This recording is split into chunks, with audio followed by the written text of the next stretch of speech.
Buenas tardes a todos, buenas tardes Javier. Hola, ¿qué tal? ¿Qué tal? Bueno, un placer saludarte una vez más. Estamos ya, decíamos que creo que llevamos ya 5 o 6 vídeos ya en el podcast presentando diferentes libros y colaboraciones con Diablo Ediciones. Estamos en la presentación virtual del libro Sherlock Holmes en el cine, en el cómic y la televisión. Estamos hablando con Javier Jiménez Barco. Este libro forma parte de la colección de cultura popular de Diablo Ediciones y forma parte de un díptico con tu anterior libro que es Sherlock Holmes, su universo literario ilustrado. Es decir, que estos dos libros yo creo que se complementan entre ellos, aunque tú, como bien dices en la introducción, son libros independientes que se pueden leer de forma independiente y que tienen recursos para que no se necesiten el uno al otro, ¿no? En este Sí, caso, te centras específicamente en sus adaptaciones en el teatro, porque veremos que el inicio es justamente en el teatro, en el cine y televisión, también la radio, que es muy importante, y luego dedicas unos capítulos finales a lo que son los juegos de mesa, videojuegos y merchandising en general, como recortables, cromos, sellos también que son importantes en este ámbito, ¿no? Pero sí que es verdad que hay que hacer una selección. Porque es tan abundante la cantidad de adaptaciones que ha tenido el personaje que sería imposible, ¿no? Lo comentas en la introducción, esta necesidad continua de seleccionar y de explicar lo más importante para que no quedar desbordados por la cantidad de información.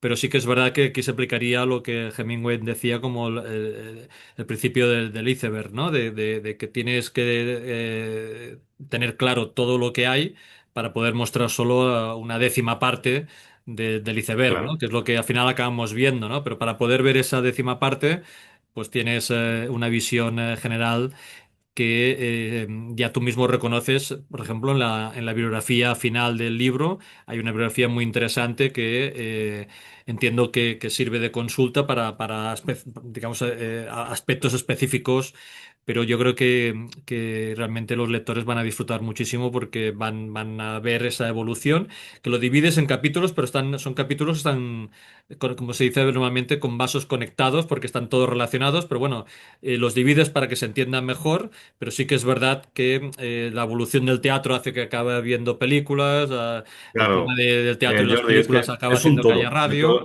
Efectivamente, todo está relacionado, como dices, ¿no? Y además a mí particularmente me gusta que cuando el lector empieza un nuevo capítulo, vea que que no ha salido de la nada, que no has Claro. acabado y has empezado así a lo seco, sino que una narrativa que realmente una cosa lleva a la otra, ¿no? En el caso de, claro, el teatro es lo primero de lo que hay que hablar cuando hablas de Holmes en los medios, porque de hecho ya Conan Doyle es el primero que empieza a hacer una serie de obras de teatro a la vez que está escribiendo las historias de Holmes. Lo que pasa es que hay aquí una anécdota muy interesante que explicas, que es que Arthur Conan Doyle decía que su personaje era muy aburrido, muy tedioso y no serviría Él estaba para el convencido de teatro. que no podía funcionar, hombre, él está hablando del teatro. El cinematógrafo, en el momento que él dice eso, pues yo creo que se limita a unas cuantas imágenes de muestra en alguna feria. O Sí, sea, no sí, bueno, existe como tal, ¿no? No sí, sí, existe en el cine fenómeno del mudo. cine.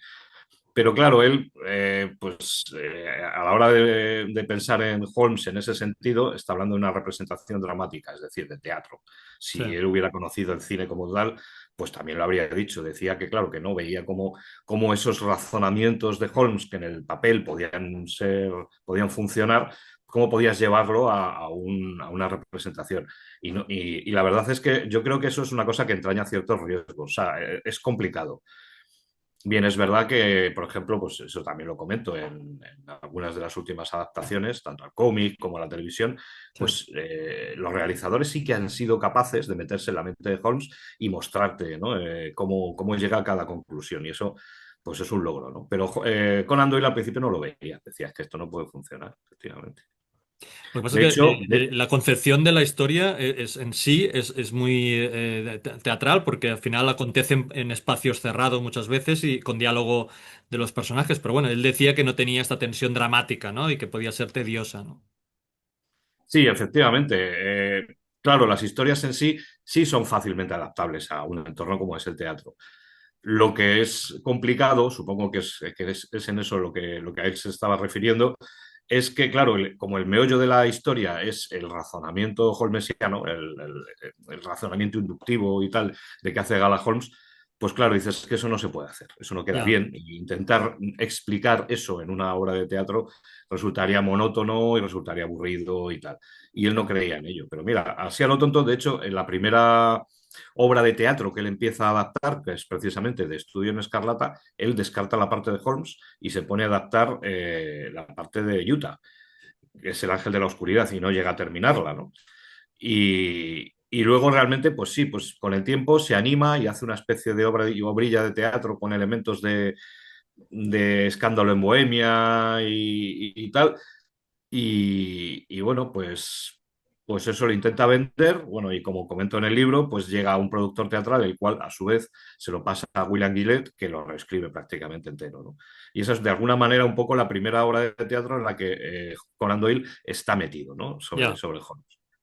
Sí, sí, pues con este paralelismo que decíamos y también con el concepto del díptico de los dos libros, también es muy importante la representación visual del personaje, porque hay toda una estética que se va creando entre las ilustraciones y el teatro que acaba perdurando en el tiempo en todos los sentidos. Es decir, que tú en el libro en varios momentos vas comentando, este personaje no tiene la edad, o no tiene el físico, o no tiene la nariz, o no tiene tal, ¿no? Es decir, que Claro, de alguna todos estos manera hay una inicios son, serie son muy de hecho, importantes. hay cosas que vienen del canon, otras no, otras se han ido estableciendo pues en las diferentes representaciones, ya sean teatrales o de cine o tal, ¿no? Pero algunas cosas sí que vienen del canon, ¿no? Yo, de hecho, en el primer libro es curioso porque, bueno, como tú comentas, esto es un díptico, al principio iba a ser solo un libro, pero era tan ambicioso, jugaba tantos palos, Ya. que Lorenzo, el editor de Diablo, me dijo, ¿y esto lo podríamos dividir en dos para poder hacerlo bien? Digo, pues mira, es una buena idea, porque de esta manera se va a poder hacer en condiciones tanto una parte como otra. Claro, Entonces, por eso la primera parte, el primer libro lo dediqué al universo literario exclusivamente, sí, y el segundo libro a la parte de Holmes en los medios. Y creo que de esta manera, aún así, ha habido que concretar, ha habido que resumir y ha habido que dejar fuera una serie de cosas, como comentaba en el prólogo y como comentabas tú antes. sí, Pero bueno, por lo menos ha dado para más, ¿no? claro. Y ya te digo, en el primer libro, que pongo bastantes ilustraciones clásicas en este caso, de Dore Steele, de Frederick Dore Steele, que era el artista norteamericano que hacía las ilustraciones para Colliers. Hay una serie de cuentos en los que ya directamente es la cara de William Gillette el que aparece en esas ilustraciones. Sí. Es decir, Colliers, Dors, para Colliers al principio pues había hecho un Holmes más o menos neutro, y en el momento en que Gillette empieza a representar a Holmes en los teatros, Explica el pues Dore papel de, Steele, de William Gillette, que es muy importante. Llegó a representarlo 1300 veces, decías en el libro, y sí, es sí, una, sí, es una persona, que lo representa también en el cine, y es una persona que al final ha sido muy importante también en los inicios de las adaptaciones, ¿no? claro, fíjate, estuvo en la radio, estuvo en el teatro, que es donde más realmente más peso tuvo, y luego también tuvo una adaptación al cine, o sea, estuvo en los tres medios. Y fue realmente el primer Holmes visual a nivel mundial. Porque además, claro, a ver, había una limitación, obviamente había una limitación de idioma. Gillette en los teatros pues solamente pudo estar haciendo giras por Estados Unidos y en Inglaterra, ¿no? Ya, No se iba a venir aquí a España porque no lo iba a entender nadie, ¿no? De hecho, los mismos ingleses decían que resultaba extraño oír a Holmes arrastrando las palabras como un americano. Porque claro, él tenía que hablar en plan... Y eso a los ingleses, que son muy finos para la pronunciación, pues les chascaba un poco, ¿no? Es más, el hecho de que llevaba la cachimba en la boca mientras hablaba hacía que arrastrara aún más las palabras, ¿no? De hecho, la cachimba, la pipa curva, la elige el propio Gillette, porque en el canon holmesiano no se llega a decir en ningún momento que la pipa es curva o es recta, ¿no? ujú, Pero claro, Gillette se dio cuenta que para poder recitar sus frases llevando la pipa en la boca, esa pipa de calabaza con el tallo curvo era la correcta, porque le permitía tener la pipa en la boca y hablar, ¿no? bueno, y que se le viera la expresión. Y que se le viera la expresión, Sí, efectivamente, porque realmente la pipa pues está a la altura de su barbilla, pero a él se le ve la cara, ¿no? exacto. Mientras que una pipa recta, pues de alguna manera le puede tapar, ¿no? Sí, sí, sí. No sé si a alguien le estará, que nos está escuchando le va a explotar la cabeza ahora al No, saber bueno, a esto. ver, son cosas que van surgiendo, ¿no? A Gillette, de hecho, pues el hombre, cuando le dan la obra de Conan Doyle, que se quemó, por cierto, porque Gillette hizo una serie de anotaciones en la obra y en un incendio en un hotel de San Francisco, el manuscrito original de Conan Doyle se quemó. Entonces, lo que ha trascendido es la reescritura que hizo Gillette, ¿no? Lo que pasa es que era un hombre Ah. que, claro, como el actor, tenía una memoria tan prodigiosa para ese tipo de cosas que, a fin de cuentas, como él estaba reescribiendo prácticamente la obra, pues no le Bueno, costó y la nada estaba reescribir, recitando. claro. Claro. Sí, Pero él, cuando intenta convencer a Conan Doyle, se planta en casa de Conan Doyle para demostrarle que él va a ser el actor adecuado. Se presenta vestido de Sherlock Holmes con el gorrito de Stalker y todo, ¿no? Para que Conan Doyle pueda verle ya en el papel metido, ¿no? Y bueno, sí, sí, fue de alguna manera el primer gran Holmes de los medios, ¿no? sí, sí, sí. Pero eso también marca también la estética, esto que decíamos del físico, la edad, ¿no? Fíjate que no era ni excesivamente delgado, tampoco es que estuviera fondón, pero no tenía la nariz halconada, los rasgos afilados, realmente tampoco, o sea, no es que fuera malo para el papel, pero tampoco era una representación perfecta de Holmes, ¿no? Lo que pasa es que de alguna manera debía tener una presencia como actor Ya, que le dio al personaje el punch que necesitaba, ¿no? sí, sí, sí. Y bueno, y Que funcionó. también luego sale dibujado en los primeros cómics, también es él. Es una mezcla un poco entre el Sí, de Paget y el propio Gillette, sí, efectivamente. Los primeros cómics intentan hacer ahí una cosa que es, pero sí, está Gillette está presente ahí, en esa sí, sí, sí, sí. representación gráfica, ¿no? Fíjate qué influencia tuvo el tío. Pues sí. Ya decías que también la primera historia publicada de Sherlock Holmes es del 1887 y la primera obra de teatro es de 6 años después, en Sí, sí. 1893. Por lo tanto, lo que dices es que realmente avanza en paralelo la publicación de las historias con la representación en el teatro y también aparece Sherlock Holmes en los inicios del cine. Es decir, que hay cortos a partir del año 1900 prácticamente que ya emula al personaje, ¿no? Y aunque sean cortos de pocos segundos o de pocos Sí, minutos, es ¿no? un corto de un minuto que además no era de los que se proyectaba, porque claro, al principio, como el cine, cuando el cine estaba en pañales, había muchas maneras de ver cine y una de ellas era asomarse a una especie de aparatejo en el que Sí, sí, giraban mirar, las ¿no? imágenes y Sí, tal, y tú veías de alguna manera esa película. Claro, la película pues no podía durar más de un minuto porque tenías que irte y ponerse otro señor a mirar aquello, ¿no? Y ahí ya se ve un Holmes, además fumando puro, un Holmes en bata en Baker Street fumando un puro y viendo cómo, merced a las artes del cine de aquel tiempo, un... Vamos, está en YouTube, lo podéis ver en YouTube en cualquier momento. Un ladrón aparece y desaparece y el otro pues, se queda ahí con el puro flipando, ¿no? O sea, ya. directamente Sherlock Holmes Bafflet, que es algo así como alucinando o flipando en Sí, colores, sí, sí, ¿no? sí. Y bueno, pues es un cortito cómico, pero ahí está Holmes, ya en el año Sí, sí, sí. 1900. Que me ha gustado bastante cuando explicas qué se ha perdido y qué se puede ver, ¿no? Porque hay, digamos, un paralelismo con la historia propia del cine, en la que se han perdido muchísimos programas Claro, ten en que se cuenta han que quemado, porque se cuando han se empieza un destruido. poco de alguna manera lo que son las películas o sea, cuando la cosa ya avanza un poquito, el material, tú lo sabes, en el que se conservaban todas estas películas, pues era extremadamente inflamable y muy volátil. Sí, Entonces hay muchísimo que se ha perdido. Entre lo que se ha deteriorado con el tiempo, es decir, que a lo mejor ha habido algunas que no han ardido, pero que no se pueden ver, ¿no? Y otras que directamente han desaparecido, pues es muy complicado. De hecho, hay más de una. Había a principios de siglo una costumbre de conservar los fotogramas en papel en algunas bibliotecas estadounidenses. sí, Entonces, eso me algunas se pareció han podido, fascinante, sí. es fascinante. Algunas se han podido recuperar, algunas de las primeras mudas, Sí, sí, en sí. base a esas reproducciones en papel, ¿no? Sí, sí, Que esas reproducciones escaneando en el papel papel luego puedes a su ver. vez se han vuelto a rodar Sí, para poder recuperar. O sea que al final sí, sí, sí, sí. mm, no fue una técnica que fue una tontería. O sea, Bueno, y tenía, ahí explicas el sirve caso para de algo. la película dirigida por Albert Parker, que en el año 70 se recuperan rollos y este señor todavía está vivo, que era el director de la película, todavía está vivo. Y muere Y- durante el proceso de reordenado, ¿no? Exacto. Pero vamos, lo dejó ya enfilado. Pero el hombre, pues mira, antes de irse al otro mundo, dijo, pues mira, esto va a quedar ya, va a quedar hecho. Y es verdad que es que, claro, habían encontrado las bobinas de las películas, estaban completamente desordenadas y no había manera de encontrarle el menor orden a aquello.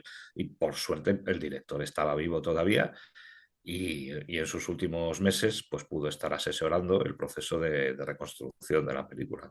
Sí, sí, sí. Tremendo, es tremendo. Pero bueno, es arte en estado puro y luego Sí, sí, además sí. son documentos de esos primeros Holmes mudos que tiene su encanto, ¿no? Sí, sí, sí. Bueno, hay que decir que Arthur Conan Doyle muere en 1930, con lo cual empieza, digamos, la parte sonora del cine. Y él queda ahí un poco, bueno, fuera de toda esa explosión, ¿no? De Sí, yo creo que, adaptaciones, ¿no? yo no sé si Conan Doyle llega a ver la primera película sonora de Cliff Brook. A mí me da la sensación de que no, de que Conan Doyle, Ah, por Holmes ahí, ¿no? Está, sí, sí. el Holmes que llega a ver, desde luego, es el mudo. Yo no sé si llega a ver alguna vez alguna película sonora, es posible, pero no lo creo. Pero bueno, el primer Holmes sonoro, que es Clive Brook, también decía el productor que era clavado a Holmes y al igual que pasa con Gillette, yo no lo veo. O sea, Ya. yo no lo veo. El propio Clive Brook tampoco lo veía. O sea, el propio actor decía, pues yo no sé en qué dicen que me parezco a Holmes porque no me parezco. Bueno, y luego Y también luego, claro, explicas casos de actores que vienen del teatro, que entonces ya tienen una cierta edad, ¿no? Con 60 años, ya, aunque lo han eso le intentado pasó al durante propio muchos Gillette. años, Al propio Gillette cuando hace la por película, la única ejemplo. película que hay de cinematográfica de Holmes suya, pues el hombre ya tenía 60 años. Entonces, bueno, pues claro, tenía el pelo teñido y el hombre tenía el porte que tenía, porque era un actorazo. Pero claro, algún crítico malintencionado ya le vio y dijo, este señor dentro de 5 años no habría podido hacer esta película. Y además Claro. claro, ya se le veía al hombre pues que tenía, a pesar de todo, pues una edad, ¿no? Que no pasa en balde para nadie, ¿no? Pero bueno. Aquí hay un personaje interesante de la familia que es el hijo pequeño de Arthur Conan Doyle, que es Adrian Conan Doyle, que acaba como albacea de todo el legado literario, crea la fundación y yo creo que tiene una gran importancia en todas estas adaptaciones. Digamos, este señor muere en los años 70, me parece que es, y digamos, ahí tiene 40 años, que tiene Jo, Adrián estuvo una metido en un montón de gran... cosas. Estuvo metido en un montón de cosas. Hay que reconocer exacto, que el hombre se tomó muy en serio el legado de su padre. A ver, Adrián está detrás de los primeros pastiches oficiales que hizo con John Dixon Carr, de los que hablo en el primer volumen, porque claro, ya estamos hablando de literatura, pero él también pues, hizo cuentos, nuevos cuentos de Holmes, basados precisamente en algunos casos mencionados, pero no contados por Watson, ¿no?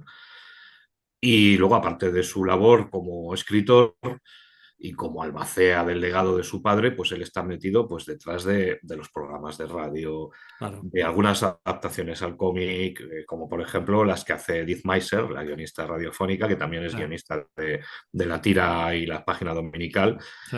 Y luego, pues de algunas películas, ¿no? Él, poco antes de morir, llega a ver los decorados de la vida privada de Sherlock Holmes y queda encantado. Y antes de eso, él había estado detrás también de algunas adaptaciones. Por ejemplo, yo creo que está en Estudio de Terror, él también está detrás, ¿no? Es decir, que él de alguna manera aparece como supervisor o como ayudante, un poco asesoramiento en el cine, en la radio, en fin, él va poniendo y la verdad es que mm, todos aquellos sitios donde él de alguna manera pone la mano o echa una mano o ayuda o asesora, pues suelen ser cosas de calidad, ¿no? El programa de Meiser de radio se hizo famoso. De hecho, es lo que más recuerda a la gente. Claro, que también estuvieron ahí Rathbone y Bruce y también eso pues influye. Luego la adaptación de tiras diarias y páginas dominicales de Giacoya y Meiser pues también era estupenda y estaba detrás Adrián Conan Doyle. Y luego las primeras películas de alguna manera en color, salvo El perro de los Baskerville, que yo no sé si también andaría por ahí, pero no lo sabemos. Pero justo después del perro, Adrian Conan Doyle suele estar hasta su muerte en las mejores películas holmesianas. Con lo cual, realmente su labor no estuvo mal. O sea, No, no, no, el no. hombre hizo un buen trabajo. Sí, has hablado del tema de los seriales de la radio, que yo no me lo imaginaba. Tú hablas de que el teatro es muy efímero, pero la radio también, ¿eh? Es decir, aunque también Sí. tecnológicamente también se pueden guardar, no se han guardado todas las grabaciones de todos los programas, pero sí que es verdad que son programas que duran años y que tienen centenares de emisiones, digamos, ¿no? Sí, sí, a ver, aunque también hubo otros buenos guionistas como Boucher, que también era además editor y escritor holmesiano, ahí Edith Meiser, una guionista célebre, es de alguna manera la responsable de que los seriales radiofónicos de Sherlock Holmes funcionaran tan bien, porque Ya, realmente era una buena guionista, era una guionista todoterreno, que lo mismo te adaptaba a un cuento del canon de una manera dramática, que te hacía un pastiche radiofónico y se quedaba tan ancha, y muchos de ellos también basados en casos mencionados pero no contados por Watson. ya, Y la mujer estuvo ahí al pie del cañón durante un montón de tiempo hasta que tuvo un problema con los nuevos patrocinadores del programa, que de alguna manera le limitaba la cantidad de violencia que podía haber y tal, y se largó y entraron otros dos guionistas, uno de ellos, ya te digo, el mencionado Anthony Butcher, que también hicieron buen trabajo. Pero de alguna manera la gran guionista radiofónica fue Meiser. Y es tremendo. Es una pena porque, como tú dices, muchos de esos programas se han perdido. Por suerte, muchos de ellos los podemos encontrar en Internet y descargarlos. Si consigues de alguna manera distinguir el acentazo que tienen en ocasiones los ya. locutores, pues es bastante divertido de oír, Sí, ¿no? sí, sí, sí, sí. Es bastante divertido además escuchar primero pues, cómo empiezan todos con el locutor hablando con Watson, ¿no? Con Nigel Bruce, y anunciando lo que toque. Por lo general es el vino Petri, Ah, del cual pongo un anuncio a toda página en el libro, pero tuvieron varios patrocinadores. Y luego ya, después de hacer un poco el anuncio, empieza Watson a contar un poco la historia. sí, Y sí, ahí ya sí. pues te metes en lo que es la historia, ¿no? Pero bueno, tiene su encanto. Y la verdad es que es una maravilla que podamos escuchar esos programas a día de hoy, ¿no? Que Sí, hayan sí, sí. quedado registrados, ¿no? Claro. Aunque falten Luego, algunos. en el cine hay como un boom, ¿no? En el siglo XX que progresivamente, especialmente a partir de los años 80, eso baja en picado y incluso en el siglo XXI hay muy pocas adaptaciones, ¿no?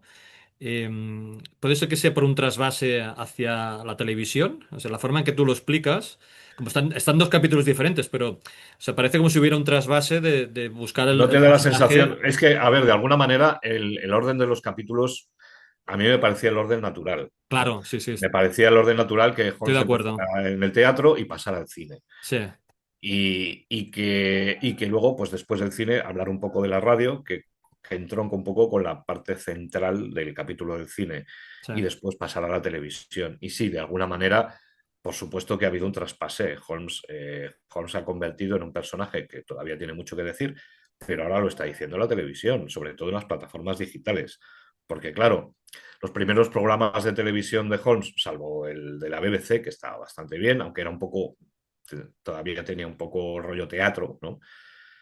Y salvo el de Jeremy Brett, por supuesto, que es tremendo, pero por lo general eran programas pues, en los que no había mucho dinero.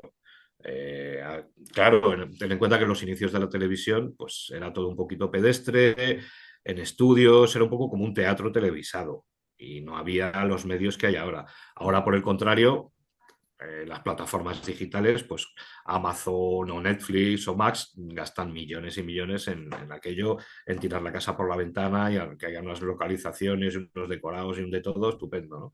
Entonces, de algún modo, el cine es que como medio, mira que a mí me gusta, a pesar de que odio el comportamiento de la gente en las salas de cine, pues a ya, mí me sigue pareciendo que el cine tiene un encanto especial, pero es cierto que de algún modo se está quedando un poco atrás, y frente a la comodidad que supone sentarte en tu butaca de tu casa, ponerte tu cubata o lo que ya. sea y verte la película tú, ¿no? Sí, Es sí, mucho sí, más sí. cómodo, ¿no? Bueno, aún así hay que reconocer, por ejemplo, que comentas que la adaptación de Guy Ritchie está muy bien, incluso comentas que el Doctor Watson es de los mejores Es mi Watson adaptados. preferido, Jordi, es mi Watson preferido. Hay algunos, hay el Watson de la serie rusa de Vasily Livanov está muy bien. David Burke, el primer Watson de Jeremy Brett, también está muy bien. O sea, hay algunos Watson que dices, este me lo creo. Pero yo el de Jude Law, de Richie, lo compro. O sea, me parece el más correcto. Un Sí, sí, sí, sí. Watson canallita, golfete, un tío duro, un tío peligroso, Sí, pero sí, luego sí. un buen tío y Y, un tío más o menos como de ley. y que Eh, llevamos 5 años esperando la tercera parte. pues mira, precisamente Jude Law es el que más está abogando por hacer, porque se haga esa tercera parte de la que Guy Ritchie ya se ha desvinculado, porque tal como comento está rodando el joven Sherlock Holmes y va a ser una serie de televisión, no una película. Bueno, es una pena. A ver, el Holmes de Guy Ritchie no es en absoluto canónico, obviamente, Sí, pero tampoco es tan irrespetuoso con el personaje como mucha gente en un principio pensó, ¿no? claro. Es verdad que no va por ahí con un Stalker, que por otra parte ha quedado claro que no es del canon. O sea, hay una serie de cosas pues que no van en sintonía con la imagen tradicional que tenemos del personaje de Sherlock Holmes. Ujú. Pero tampoco entra en una Sí, sí, sí. contradicción con el Ahora canon. estamos hablando de Robert Downey Jr., pero en el libro es apasionante ver que los grandes actores del siglo XX todos han interpretado a Sherlock Holmes en algún A momento. Holmes. Y eso que algunos quedaron realmente quemados con el personaje. Sí. Pero bueno, Pero es claro, que, supongo que es un personaje extremadamente absorbente, extremadamente pero todos, ¿eh? exigente. Es decir, que hablas de John Barrymore en los inicios del cine y Christopher Lee, Leonard Nimoy también, hay Christopher Plummer, decenas, ¿eh? todos. O sea, Fran realmente. Langella, Michael Fran Caine, es decir, Langella, efectivamente, sí, Charlton sí, sí, sí. Heston. Charlton Heston, que dices, pero Sí, vamos a sí, ver, ¿qué hace Charlton Heston haciendo de...? Pues sí, sí, sí, fíjate, sí. tanto en el teatro como Bueno, en hace la... poco hemos visto en las plataformas también a un Superman haciendo de Sherlock Holmes, ¿no? Es decir, que un actor A eh, Henry Cavill, a Henry claro. Cavill que haciendo de Sherlock Holmes. Es decir, que hemos visto unas posibilidades impresionantes. Christopher Lee decías que quedó quemado, es decir, que con su famosa nariz, que, Sí, que lo fíjate, deja. a ver, no tenía una mala nariz y le pusieron una nariz postiza. Sí, sí, sí. Quedó bastante decepcionado por la película alemana, porque claro, era una película que tenía parte de equipo de la Hammer, pero Ya, no era exactamente una película de la Hammer. Es un poco. ya, Y el gusto y la sensibilidad alemana de la época entraba un poco en conflicto con lo que Terence Fisher y Christopher Lee querían hacer. ya. Entonces, ni Fisher ni Lee quedaron contentos. Sí, sí, sí, sí. Por otra parte, luego, pues Christopher Lee de algún modo se pudo resarcir haciendo esas dos telefilms larguísimos con Patrick McNee haciendo de Watson, ya, pero Ya, ya en los 80, ¿no? sí, Entonces sí, ya pudo sí. hacer un Holmes más a su gusto, pero claro, ya un Holmes más mayor, ¿no? Claro. Bueno, aquí estamos haciendo un discurso, parece muy británico o americano, pero sobre todo si leemos los dos libros, súper interesante porque hay todas unas adaptaciones en Europa, en Alemania, en Dinamarca, que tienen mucha relación también con los apócrifos que se habían publicado de Sherlock Holmes y que ahí también es muy interesante. Bueno, también la versión rusa que antes has comentado, es decir, que hay Todo está adaptaciones en relacionado, Europa Jordi, ¿lo ves? fascinantes, ¿no? O sea, es un poco lo que comentabas antes del iceberg, efectivamente. Yo lo que intento en estos libros es que el lector pueda tener la visión de conjunto, Claro, ¿no? La visión de conjunto. ¿Qué es lo más importante? Quedarte con una visión general. Y claro, entrar en demasiado detalle y contarlo todo acerca de todos, pues al ya. final lo que hace es alejarte de esa visión de conjunto y centrarte tanto Entonces, de alguna manera, encontrar el equilibrio es complicadísimo. Es complicadísimo dar esa visión de conjunto, pero luego a la vez eh, meterte un poquito en detalle en ciertos aspectos, ¿no?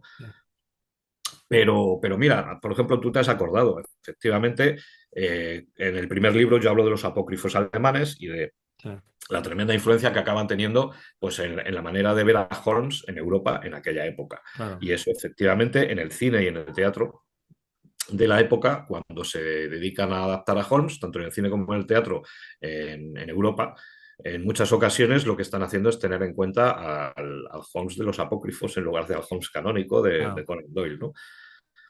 Hay un capitulillo que se llama Los extraños Holmes alemanes, en el capítulo del cine de este libro, que bueno, pues ahí podemos ver que mientras que hay algunas adaptaciones del canon, sobre todo del Sabueso, que les encantaba el Sabueso a los alemanes, bueno, la verdad es que es una novelaza. Pero aparte de unas cuantas piezas más o menos canónicas y tal, luego realmente sí se basa muchísimo en los apócrifos. Y los rusos, a su vez, también.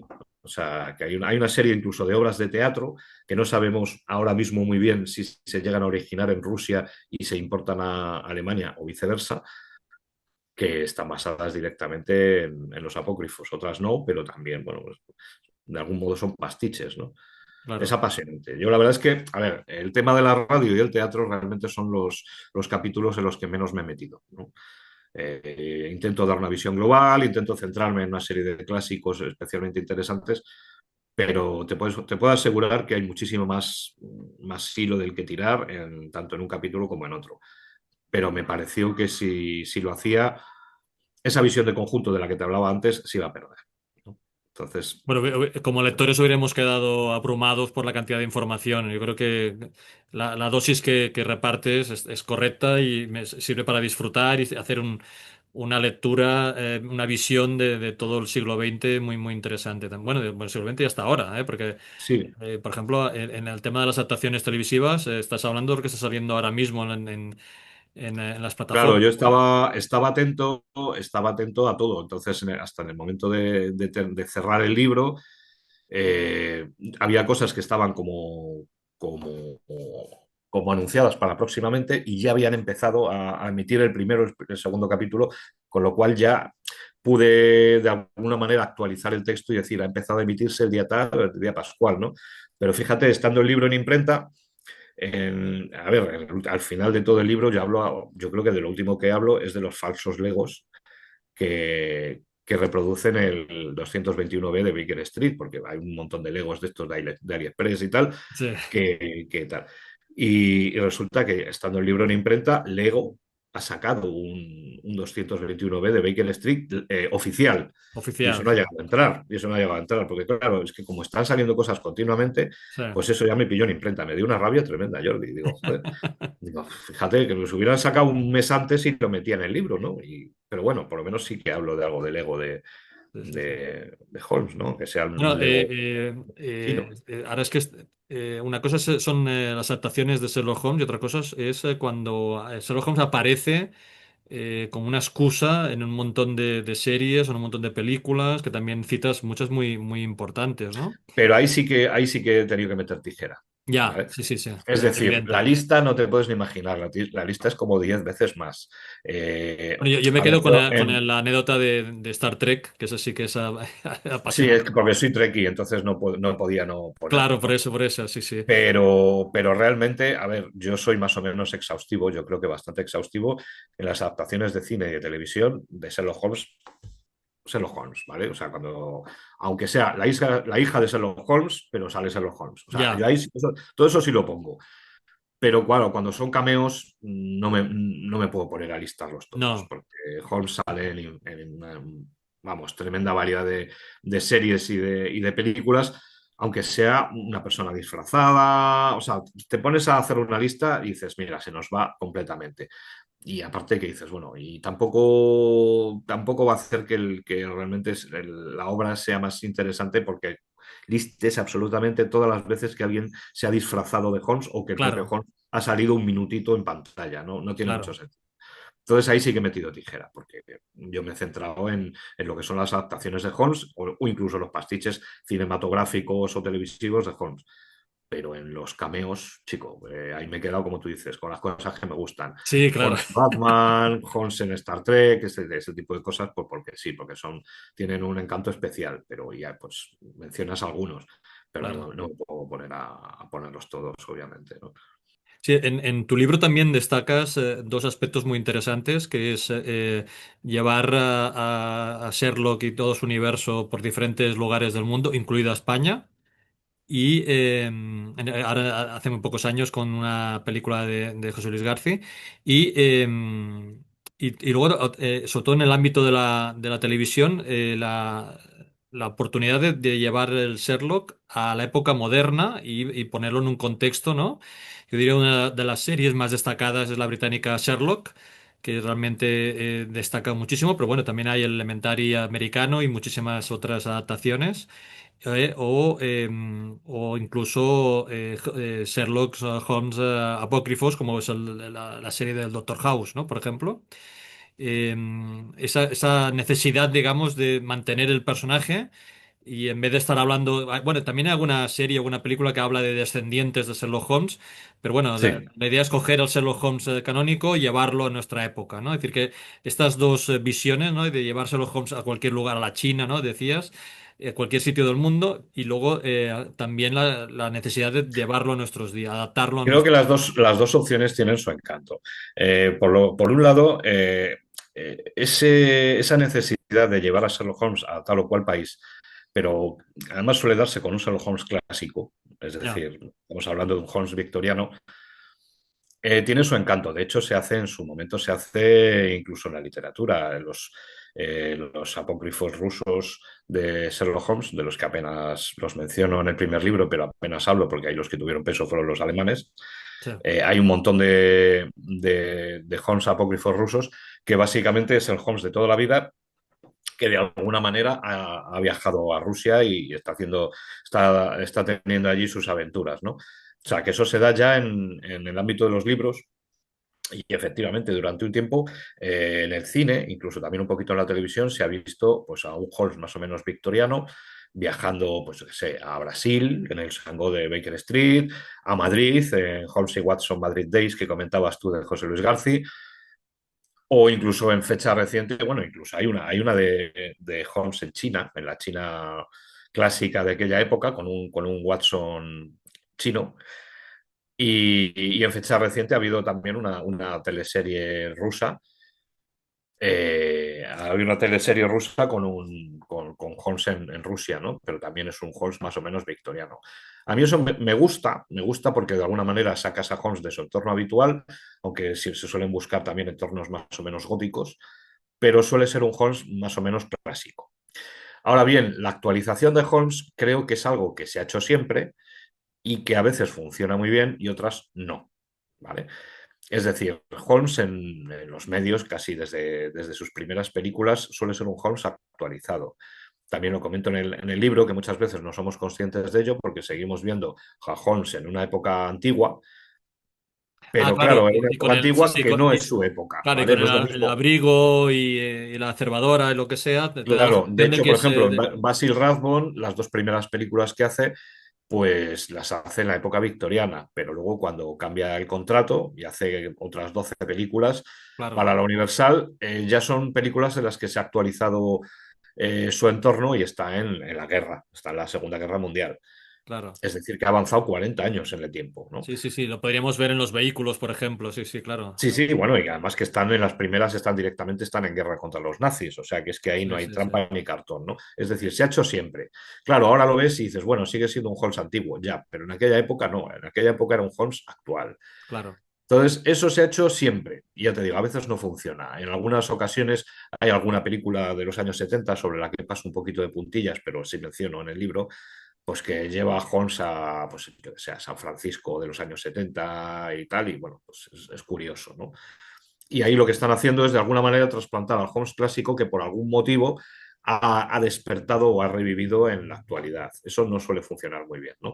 Puede ser curioso o gracioso ver cómo un detective de la época victoriana no se adapta bien al mundo moderno. Pero una vez que ya el chiste ya está contado, no suele funcionar, ¿no? ya. Y en ese sentido, las reinterpretaciones, pues la que sí puede funcionar es la de reinterpretar de cero al personaje, creándolo en ese mundo actual. Y bueno, desde luego Sherlock de la BBC funciona. O sea, se han creado un personaje que realmente no es un trasunto de la era victoriana, sino que ha nacido en el año 80 o en el año 90 y que ahora debe tener unos 30 años y que es un personaje nacido en nuestra era. Y funciona, pero claro, funciona porque detrás hay unos guionistas que se conocen el canon de pe a pa Sí. y que cada vez que te hacen un pequeño guiño, una pequeña referencia, hay detrás muchísimo conocimiento, muchísimo amor y muchísimo respeto al canon. Entonces, así, pues claro, sí, sí puede funcionar. Sí, sí, y con muy Pero buenos no todo vale. actores. No todo vale. Yo creo que es lícito actualizar al personaje y llevarlo a nuestra época, pero hay que saber hacerlo, claro. Claro, claro. Bueno, en cualquier caso, como siempre, en este tipo de obras no se acaba solo con la lectura del libro, sino que tienes la oportunidad de, ¿no? Si has descubierto producciones que no conocías, la posibilidad de buscar en internet o de buscar en las plataformas o buscar en la televisión, porque decías que muchas producciones se están emitiendo justamente ahora en las televisiones, es decir, que es Sí, hay algunas que tienes en Amazon o en Sí, sí, sí, Netflix sí, sí. o en diferentes otras cadenas. Y luego además también puedes tirar de YouTube hay un montón de clásicos que puedes ver gratis. O sea, bueno, Sí, para sí, sí, empezar, sí, casi sí, sí, todo sí. Basil Rathbone en Pluto TV, que es una televisión gratuita, la tienes. Claro, Pero si no te quieres descargar Pluto TV o no tienes una televisión de estas eh, inteligentes, como las llaman ahora, ya. pues te puedes meter en YouTube y las tienes, incluso las tienes coloreadas, ¿no? Y bueno, pues, ahí yo, por ejemplo, ya hay algunas películas que me he llegado a ver gracias a YouTube y que obviamente me tenía que ver para escribir el libro y no me había visto y las he podido ver gracias a YouTube y están ahí gratis. Claro, Entonces, bueno, de claro. vez en cuando te meten un anuncio de esos suyos y tal, pues bueno, pero tú No estás tan pasa contento que te nada. estás viendo una cosa que hace unos años habría sido Sí, imposible sí, poder sí, sí, sí. acceder a ella, ¿no? Entonces, a mí eso me parece estupendo, ¿no? Realmente que Bueno, poder tener porque acceso a eso. hemos hablado del teatro, la radio, cine, televisión. Tú en el cómic también, en el libro también añades cómics, juegos de mesa, videojuegos, curiosidades.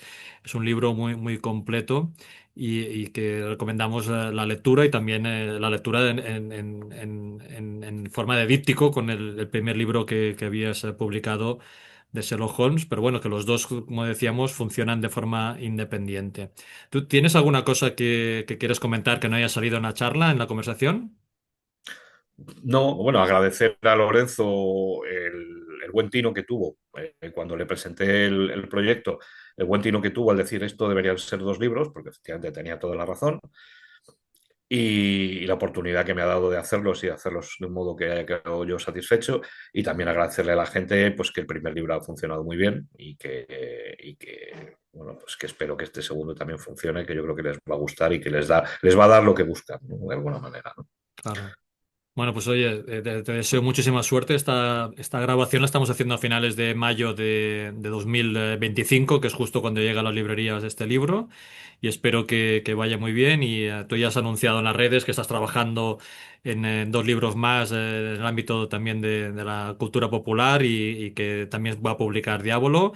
Pero bueno, tú también como editor de Barsum, de la revista Barsum y de la editorial Barsum.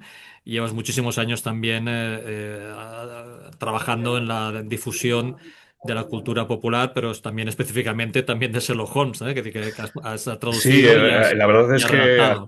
A Holmes lo suelo meter en la revista, no, si no en todos los números, cada pocos números, pues meto algún artículo o Claro, algún pastiche holmesiano, pues porque no puedo evitarlo, soy fan del personaje y, bueno, me tira.